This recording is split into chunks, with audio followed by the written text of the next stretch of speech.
Então, David, fala pra nós aí por que somos chamados de brasileiros. No período onde acontecia escravidão em nosso país, todo e qualquer trabalho manual era feito por quem estava escravizado. E trabalhos manuais são normalmente denominados com palavras que terminam em sufixo eiro. Faxineiro, cozinheiro, sapateiro, ferreiro, carpinteiro e vários outros. É muito comum a utilização do sufixo eiro de forma pejorativa, diminutiva ou para ofícios manuais. Algumas formas pejorativas. Quem tem moto é motociclista. Está fazendo alguma coisa de errado com essa moto? Motoqueiro. Quem toca violino, violinista, piano, pianista, instrumentos de orquestra e teatro é chique. Quem mora no interior e toca viola, violeiro. Pessoas que moram nos periféricos e nas comunidades. Quem gosta de pagode é pagodeiro. Quem gosta de funk é funkeiro. Quem fala mal do vizinho é fofoqueiro. Então quase sempre o sufixo eiro é pejorativo, diminutivo ou utilizado para ofícios. Para nacionalidades é muito comum utilizar sufixo ano ou es. Português, francês, holandês, japonês, argentino, chileno, americano, australiano, alguns tipo russo, turco, alemão não usam, mas é quase sempre ano ou es. Quem nasce na Índia é indiano. E conta-se ao povo brasileiro uma história bem bonita e romantizada que alguém sai de Portugal para buscar especiarias nas Índias, erra o caminho e por um acaso descobre o Brasil. Primeiro, não se descobre um lugar que tem gente. Não dá para descobrir a casa de uma pessoa. Segundo, entre Brasil e Portugal, a parte mais próxima, 5.600 quilômetros.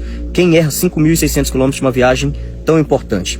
Terceiro, em 1494 foi assinado o Tratado de Tordesilhas, dividiram o mundo ao meio. Onde fosse colonizado, metade é de Portugal, outra metade é da Espanha. Se dividiram em 1494, em 1500 sabiam da existência. Vieram tomar posse de uma terra que tinha nome Pindorama, palavra do Tupi-Guarani, que significa terra das palmeiras, palavra essa utilizada dentro dos navegadores, porque Pindorama já era rota de comércio, e era rota de comércio porque tinha gente. Mas nessa história bonitinha de ir para as Índias, chamam as pessoas de Pindorama de índio e indígena. Quem nasce na Índia é indiano, não é índio, muito menos indígena. E no nosso vocabulário, a palavra índio e indígena tem formatos pejorativos e esses formatos foram utilizados no período de colonizações, mas foram apagando e escondendo isso de nossa história.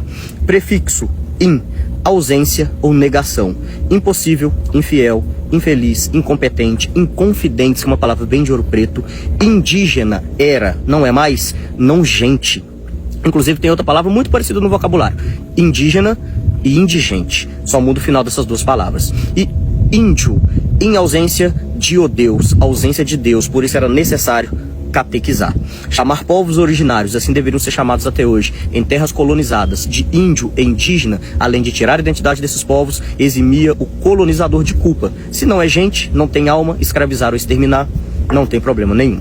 E alguns desses povos que aqui já estavam sabiam como cortar e principalmente extrair pigmentos do pau-brasil. Isso era ofício. Ofício termina em sufixo eiro. Quem fazia esse trabalho era chamado de brasileiro.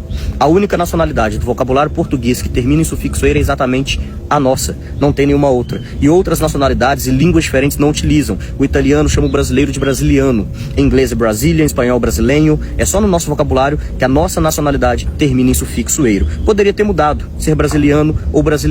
Mas em uma ordem cronológica, o Brasil foi o 5º local do mundo a ser colonizado por Portugal. Nós éramos a 5ª colônia e por isso éramos chamados de 5º dos infernos. Quem sonegava impostos em Portugal era mandado ao Brasil.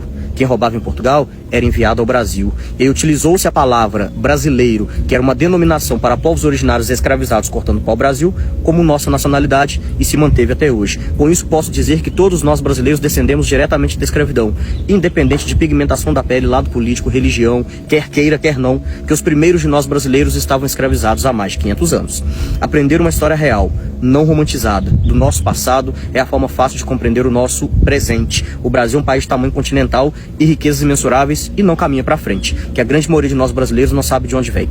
Tiraram nossa identidade, nossa ancestralidade e nos dividiram de forma política, econômica, religiosa, regional, social, racial. Hoje somos brasileiros brigando com brasileiros, muitas vezes sabe nem o motivo da briga, quando sabe utilizando os motivos que acabei de citar, quando o ideal era lutar contra esse sistema que vem escravizando o povo brasileiro em épocas e formas diferentes atualmente e há mais de 500 anos. E é isso, parabéns amigo pela aula que você nos deu, ó. Por mais conteúdos como esse. Tamo junto.